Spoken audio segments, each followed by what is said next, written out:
Hi there, welcome back to another week of As Real As I Can Be, and my name is Kanyisa, and today I want to tell you about the number one most effective way to deal with heartbreak. I know, right? That only one thing. Stay with me. So I've been really thinking about this, and I was thinking about the times when I've dealt with my own heartbreak. What was the one thing that made me go, maybe I could get over this? And this is what it is. You have to own your part. Wait, don't move along, don't skip, don't jump, don't stop the video. Instead though, before we keep talking, subscribe, comment, say hi to me. I haven't said anything. I don't know what we'll be commenting on. But the number one most effective way to deal with heartbreak and essentially move on, heal, grow from it is to own your part. Own your shit. That is the most effective way to deal. And you're sitting there and you're saying, girl, you don't even know. I was cheated on.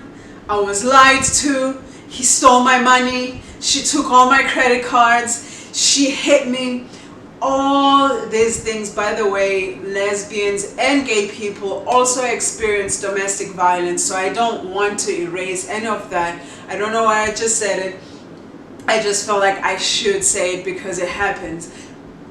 Back to this most effective way to deal with heartbreak. So you're sitting there and you're like, I didn't do any of this. I was a victim. Girl, I got you. I hear you. Boy, I got you and I hear you. What I'm saying is, if you can take a pause for a moment, if you can pause the self-pity, if you can pause the bad mouthing, we do that, don't we? We're like, oh my gosh, she's so shady, she did this and that.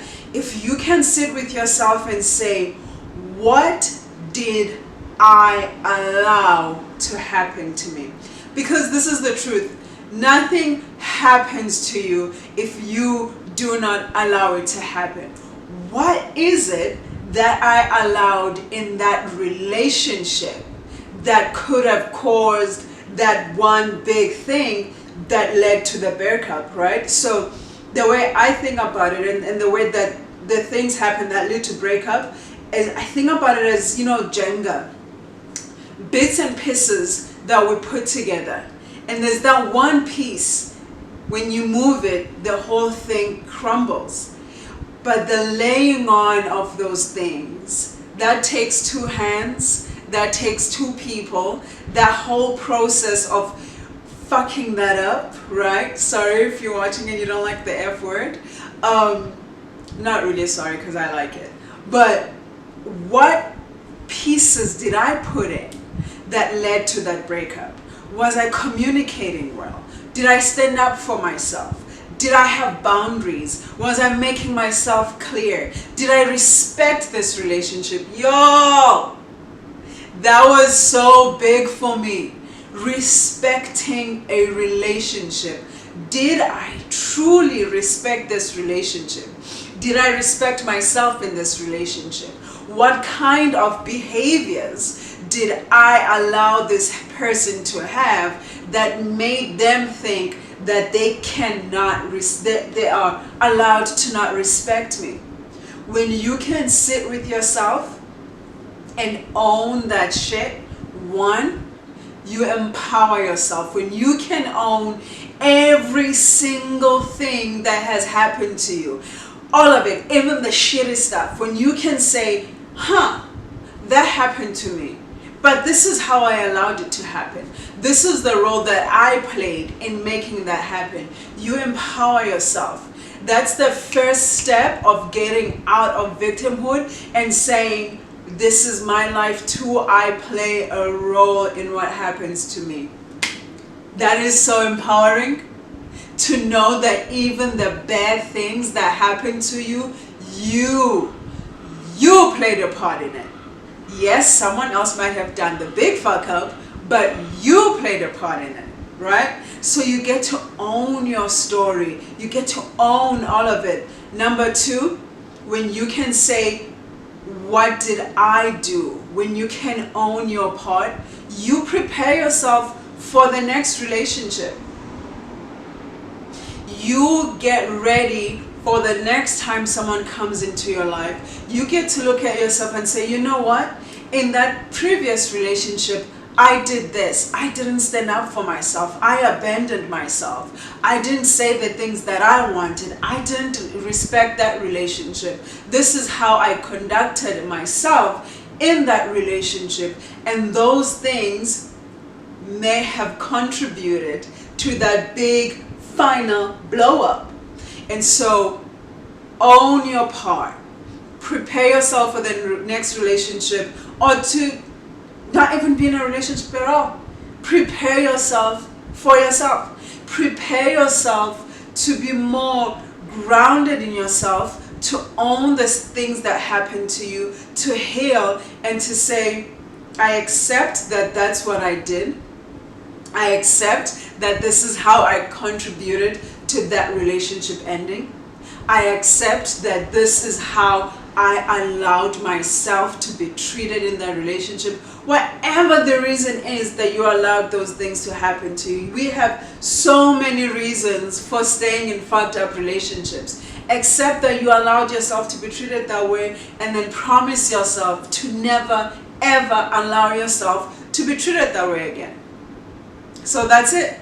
That is the most effective way to deal with heartbreak and to ultimately move on and heal from it. You've got to own your part. It takes two to tango. It takes two to tango. It takes two people to start a relationship. It takes two people to end it as well. However you were the part, whatever part you played in the ending it, you played a part in the ending it. Stop with the self-pity. Stop with the pity party. Stop with the bad mouthing. If you are going through a fresh breakup though, and it's just happened to you now, and you are watching this video and you are like, oh my God. If this is a fresh wound for you, have the pity party. Cry, girl. Cry, boy. Eat all the chocolate, watch all the sad movies, drink all the wine, red wine preferably, whatever makes you feel like you want to sit and feel the feels of what has just happened to you. But when you are done with all of that stuff, sit with yourself, empower yourself, and the best way to empower ourselves is to own the shit that happens to us. That's it. That's all I have for you today, and I'll see you next week with another video. And yeah, I hope this has been empowering. I hope it has been strengthening. I hope it has been awakening. I hope you got to get out of your couch, take pen and paper, write down, I, Kanyisa, contributed in the end of my previous relationship by doing this and this and this and this. Make a list. Yeah. Why not? Make a list. Make a list of the things that you think you contributed in your own pain, and make sure that you don't do that shit again. That's all I have to say to you, and I'll catch you next week. Remember to subscribe to my channel, and comment on this video if this has been helpful. Comment, let me know what you think. Hit the bell notification so that you can see what I put out next week, and I'll talk to you guys then. Bye.